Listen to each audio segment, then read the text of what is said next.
Yes, indeed. It is called Lothric, where the transitory lands of the Lords of Cinder converge.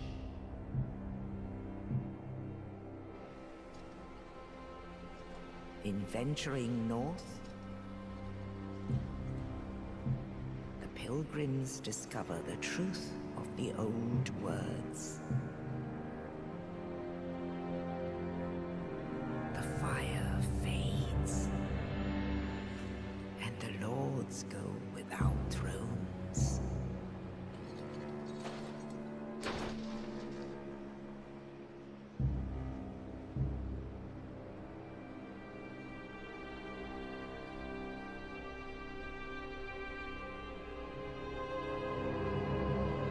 When the link of fire is threatened, the bell tolls, unearthing the old lords of Cinder from their graves.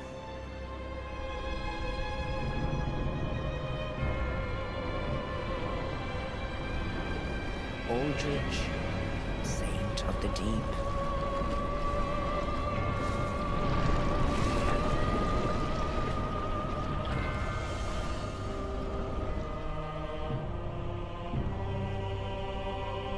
Farron's undead legion, the Abyss Watchers.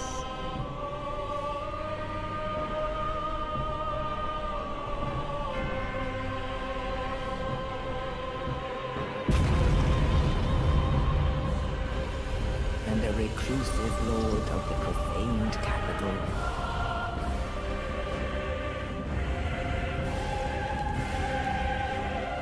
Yom the Giant.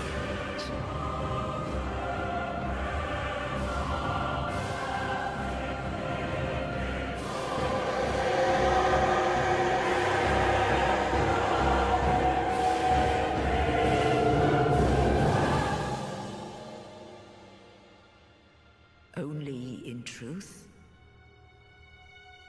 the lords will abandon their thrones.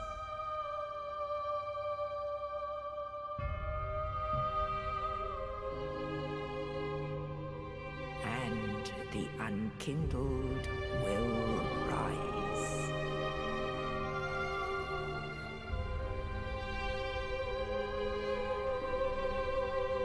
Nameless, accursed undead, unfit even to be cinder. And so it is that ash seeketh embers.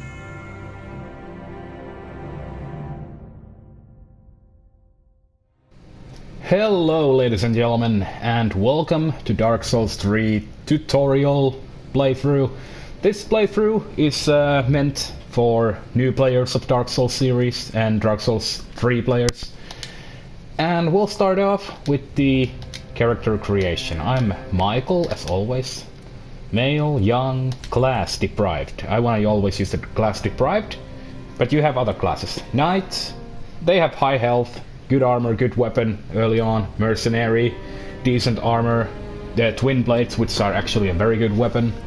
Warrior, well, it's pretty self-explaining.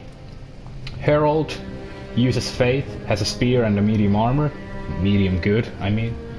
They are focusing on faith, like using miracles to heal themselves, or using faith like spells, like throwing bolts of lightning.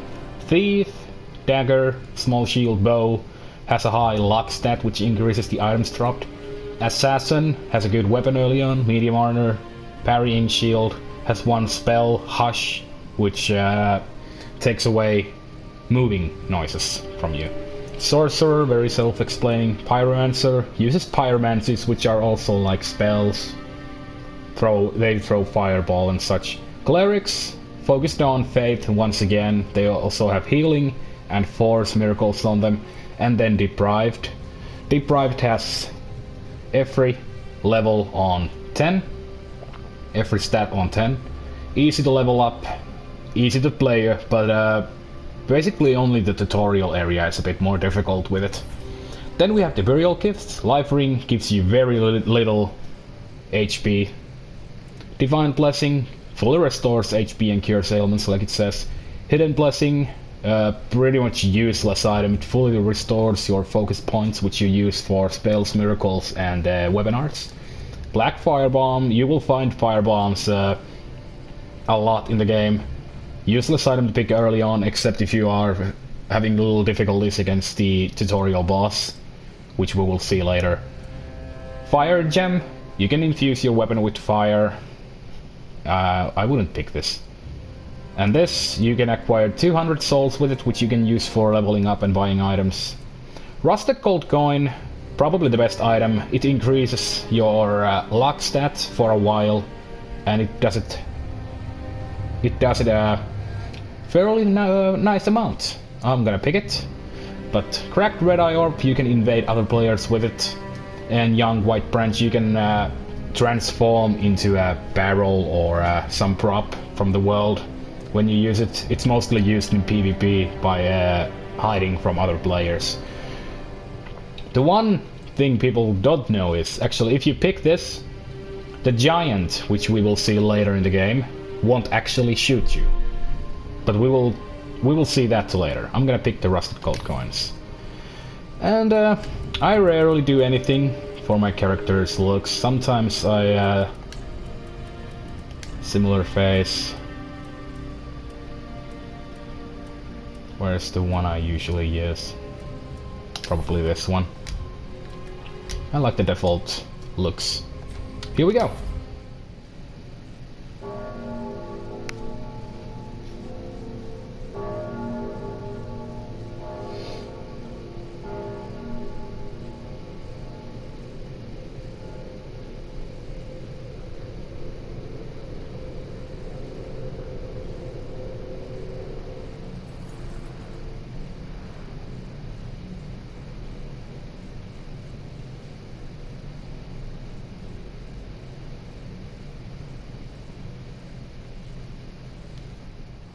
Alright, here we are in the Cemetery of Ash. Some people don't know what actually happens in the beginning. People are looking like that, hey, this guy is rising from its grave. Well, that's actually not true. You are actually born from the leftover ashes of previous people who have attempted to link the fire. As you can see in the opening cutscene, you see the last bit of the cutscene where you see a knight-looking character dragging a body. The thing is called Soul of Cinder, which is feeding the so-called fire with hollows and trying to keep the so-called flame alive. But we will get to the lore a little bit later.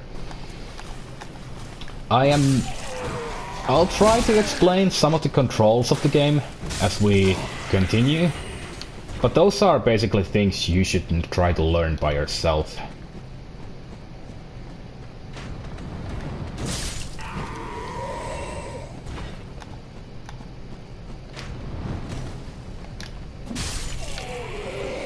One thing people don't know is how you jump in this game.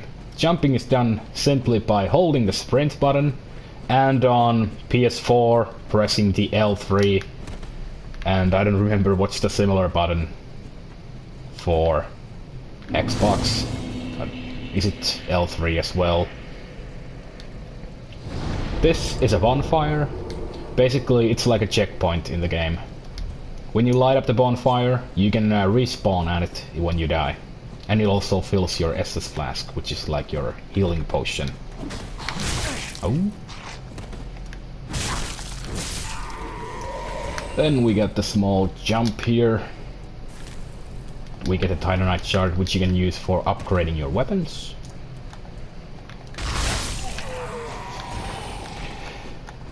Let me say it already. I am not a master of Dark Souls games. I have finished Dark Souls 3 plenty of times, but there are still stuff which I'm not the best at, like bosses which I struggle with.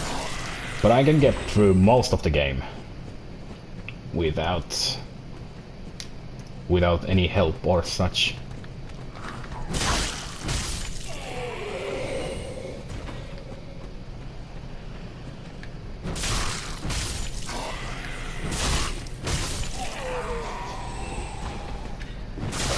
There we are. We have cleared the Cemetery of Ash, and it's time for the first boss in the game. One little tip I give for people starting the game if you play as Deprived: before you draw the sword out of its chest, as you can see, use your weapon art with the L2 button. With a club, it increases your attack power and gives you a nice advantage when you start hitting it before Udex Gandir stands up, which is the name of this boss, by the way. And then quick... Oh, I was not able to roll away from that.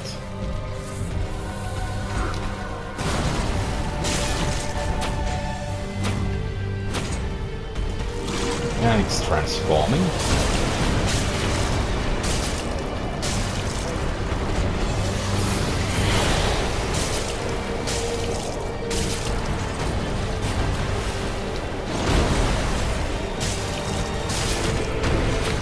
And this should do it. Finish off with a strong attack.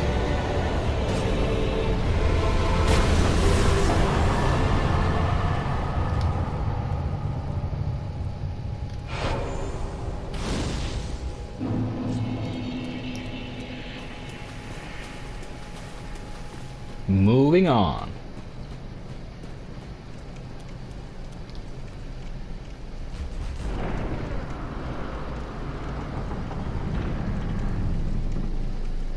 Sorry if you can hear the background noises. Broken straight sword. It's basically a weapon you can use, but it's known as the weakest weapon in the game. So I wouldn't suggest it unless you want to do a challenge run. Broken straight sword runs are very common if you search for it from YouTube. The item I just got, Homeward Bones, they are simple as you can use them to return to the previous bonfire or Firelink Shrine, which is the place where we are heading right now.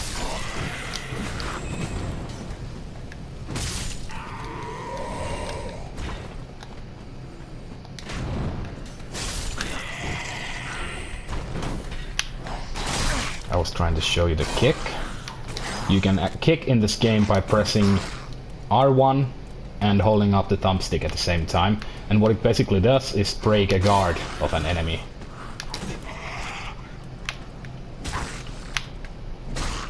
Come on.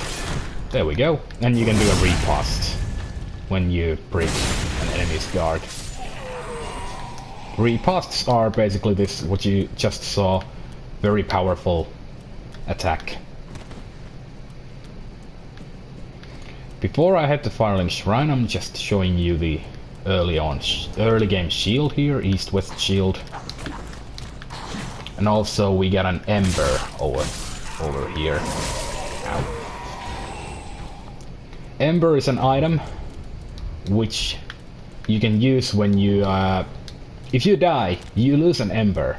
And basically what it does is reduce your max health. And when you use an ember, you get that max health back. And every time you die, you need to use it again. But here we are, Firelink Shrine. Basically the main hub of this game, where you can level up, buy items and everything. And meet some NPCs along the way. Ah, another one, roused from the sleep of death. Well, you're not alone. We unkindled are worthless. Can't even die right. Gives me conniptions. And they'd have us seek the Lords of Cinder and return them to their moulding thrones. But we're talking true legends, with the metal to lick the fire. We're not fit to lick their boots. Don't you think? And here we have the Firekeeper, your waifu of this game. Welcome to the bonfire, unkindled one. I'm a firekeeper. tend to the flame and tend to thee. The lords have left their thrones and must be delivered to them. To this end I am at thy side. Very well then. And level up.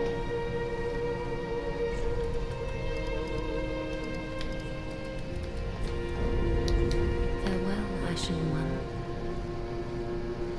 Embed the coiled sword, which enables the bonfire in this place, which you use for traveling in and out. Next thing. The Handmaiden. A pleasure to make thine acquaintance, Ashen One.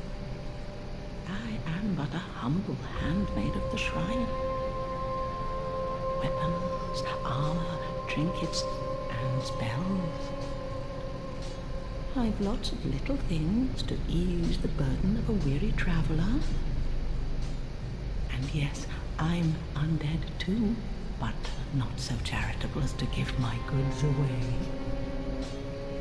Ashen One, fetch souls and bring them to me. As is thy wont? No?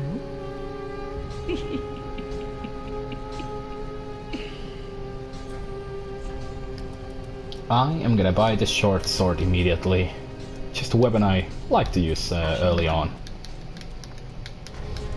Instead of the club. Alright. Next thing. Actually, I want to show you one more thing. It is still unknown if this is a feature or a glitch in the game. But you can get a pretty good head start in the game by doing the following. You run up to this place. You can get here from... as you saw, I climbed up the stairs near the Firelink Shrine entrance. And you need to do this jump on the tree. And you get up to this place, which you basically can get to in a legit way a lot later on when you need to buy a key for this place. But if you come here, you get two things. Well, actually, a few others. These are the crows. You can leave them certain items to... and they will give you something back. A jester and iron bracelets. Iron bracelets is a part of an armor set, which we will get later on as well. Here is the first illusory wall we can find, and you go through it, drop down, and you will find your first ring here. Covetous silver serpent ring, which is as simple as fallen foes yield more souls. A silver ring depicting a snake that could have been, but never was. A dragon. Fallen foes yield more souls. Snakes are known as creatures of great avarice, devouring prey even larger than themselves by swallowing them whole. If one's shackles are cause of discontent, perhaps it is time for some old-fashioned greed. I gotta say, I've read a lot about the Dark Souls lore, but I still have no idea what the description was saying there.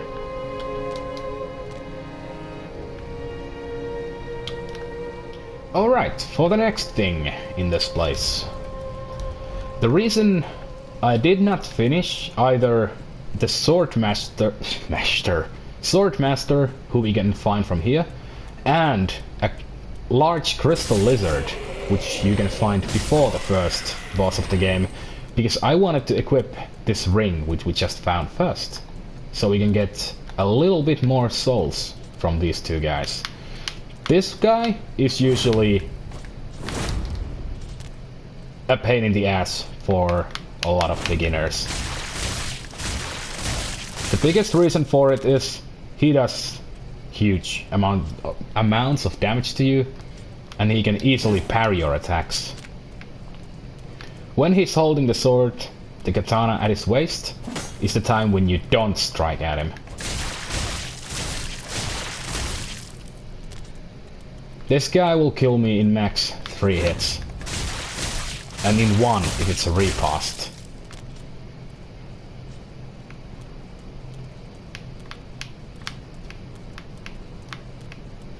The easiest way to deal with him is lure him to do that launching attack, which he just was able to hit.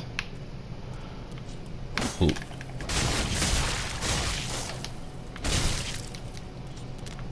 Keep your distance. That's the main thing against this guy. R1 spam works very well. But don't let him kill you. There we go. U-Gate is a tire, which is basically a bit useless. Doesn't provide you with a lot of defense stats. But at least you get something. But you also do get his Achikatana, which we are not able to use yet because we don't have the dexterity for it. Next up on the list is another homeward bone, which should be right about here. And if I remember correct, there is one more ember in this area. There we go. Every Souls fan knows that the dogs are the worst thing in a Souls game.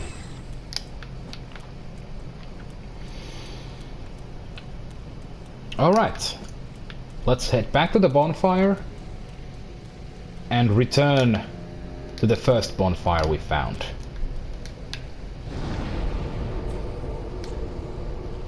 The Cemetary of Ash. Here we are. And now we just go back to the same place where we started the game from.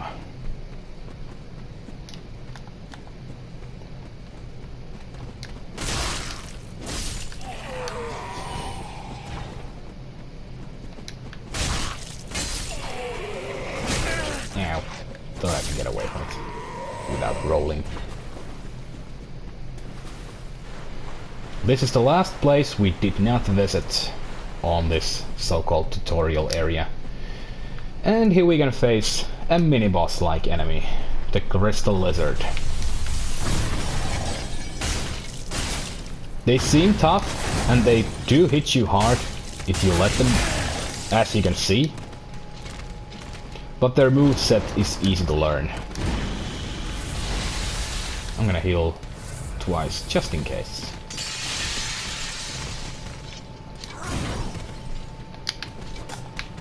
A little bit too far away.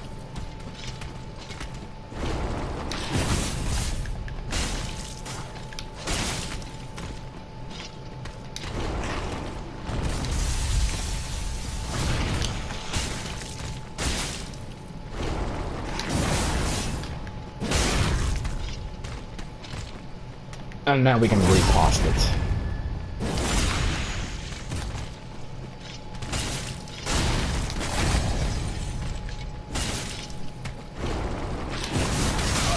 Oh!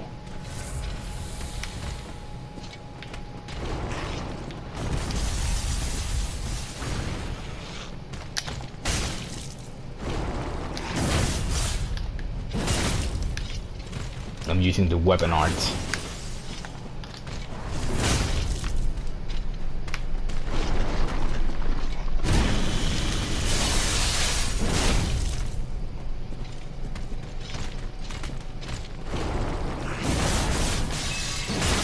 And there we go, that should do it.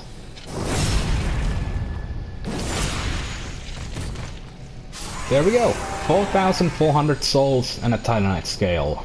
Titanite scales are used for upgrading your boss weapons, which we can find a lot later on. But now, the tutorial episode is pretty much finished. We have done everything there is in this place. Well, not all, but everything we can do on early game. On the next episode, we will be heading the High Wall of Lothric and facing the next boss of the game. But until then, I bid you all farewell. Thanks for watching. Leave me a like, subscribe if you want to see more, and I'll catch you next time. Bye bye.